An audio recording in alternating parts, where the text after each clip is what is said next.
The movie kicks off at a quiet bus stop in Ukraine. There's this woman called Red Star, and she's heading to meet someone. Meanwhile, there's this guy named Martin Baxter hiding on a bus, and he's urgently talking to someone we don't know about Red Star coming soon. Things start feeling tense as Red Star gets into a car with two people and gives them secret bank info. But Martin starts feeling something's not right.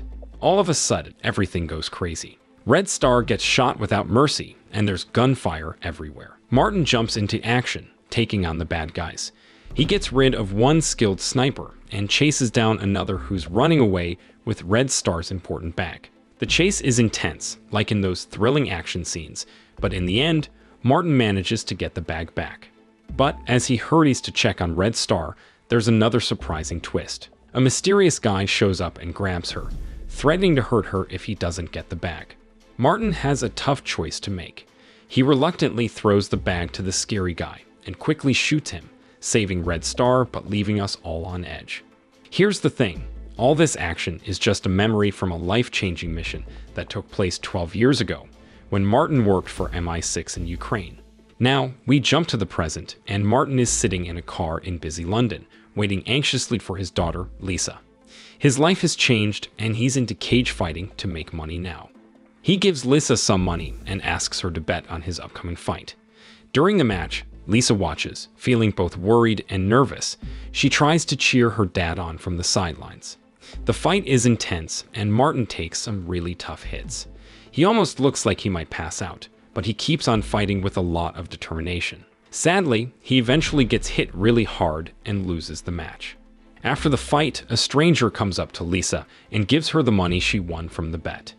Martin feels betrayed when he sees this, realizing that she had bet against him. In a vulnerable moment, Lisa admits that she's been dealing with her own problems lately. Later that night, Martin is with a woman, and Lisa is quietly drawing in the background. Martin's mind starts drifting, and he thinks about a mysterious woman from his past. He starts feeling sick, and it makes him unsure about what's going to happen in the future. The next day, Martin decided to show Lisa how to use a gun. Lisa told her dad about her dream to stay in town, go to school, and pursue her dream of becoming a writer or an artist. Martin, knowing they moved around a lot, explained that it's not easy to stay in one place, but promised to teach her important skills so she could take care of herself. One evening, Martin got ready for his job as a nightclub bouncer and left Lisa at home. He could sometimes lose his temper dealing with rowdy clubgoers. While he was at work, he met a girl named Sasha and told her they needed to talk about something important.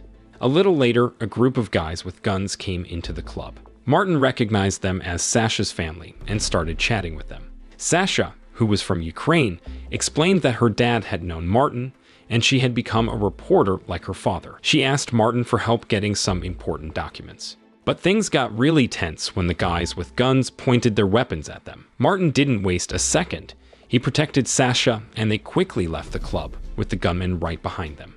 Martin used his smarts to outmaneuver and get away from their pursuers. However, Sasha hurried away without saying anything, leaving Martin to rush back home.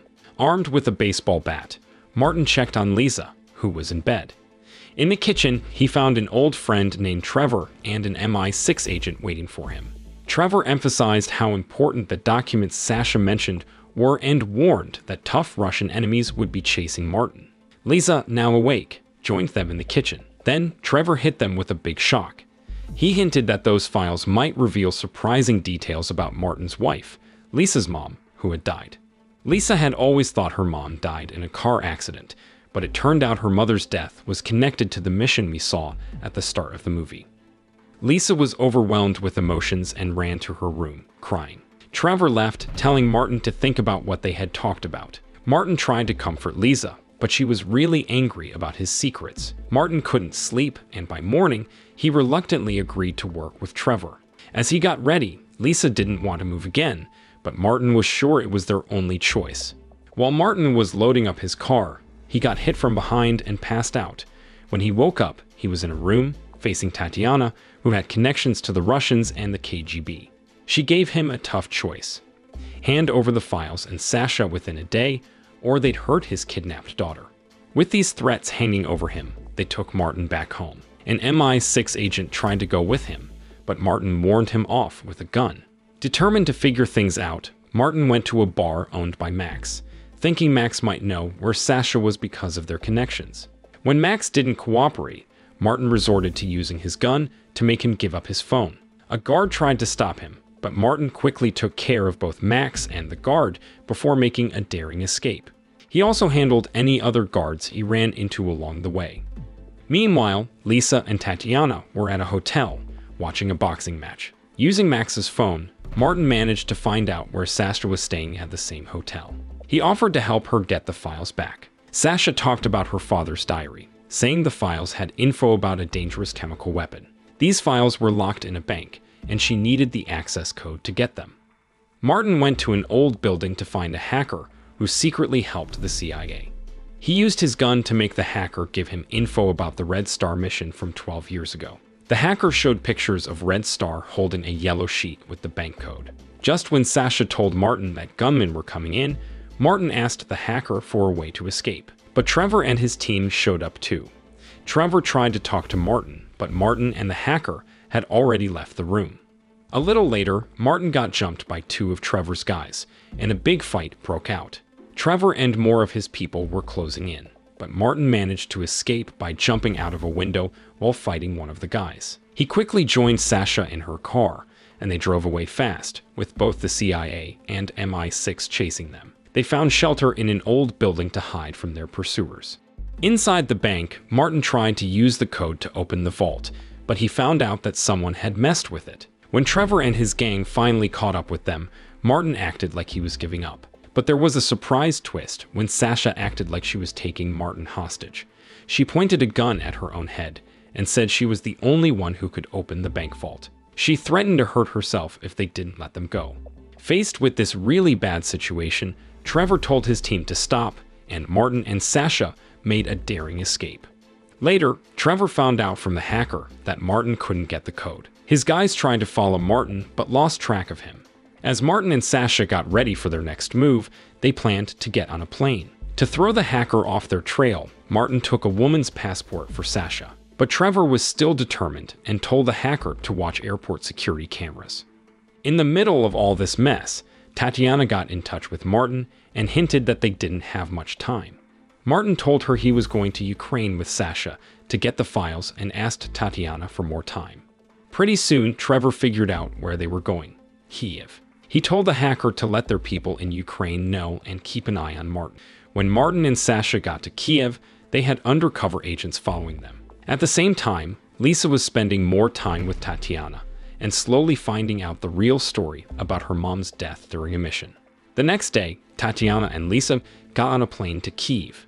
After they got to their hotel, Tatiana secretly let Martin know they were there.